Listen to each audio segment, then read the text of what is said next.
Media chit chat లో interesting comments చేశారు జాగృతి chief కవిత. 3 నెలల్లో కొత్త పార్టీ పెడతానని చెప్పారు. మంచి ముహూర్తం కోసం ఎదురు చూస్తున్నానని వివరించారు. కొత్త పార్టీ ఏర్పాటుకు ప్రాసెస్ స్టార్ట్ చేశామన్నారు.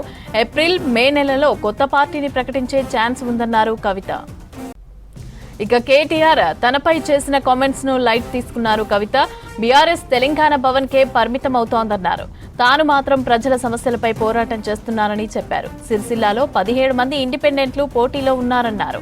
ఫార్వర్డ్ బ్లాక్ కూడా పోటీలో ఉందన్నారు. కేటీఆర్ సిరిసిల్లలోనే ఎందుకు ప్రచారం చేస్తున్నారని చిట్ చాట్ లో ప్రశ్నించారు కవిత. కృష్ణార్జునులు రాష్ట్రమంతా ఎందుకు పర్యటించటం లేదని కేటీఆర్ హరీష్ రావులను ఉద్దేశించి విమర్శించారు. మీడియా చిట్ చాట్ లో ఇంట్రెస్టింగ్ కామెంట్స్ చేశారు జాగృతి చీఫ్ కవిత. 3 నెలల్లో కొత్త పార్టీ పెడతానని చెప్పారు. మంచి ముహూర్తం కోసం ఎదురు చూస్తున్నానని వివరించారు.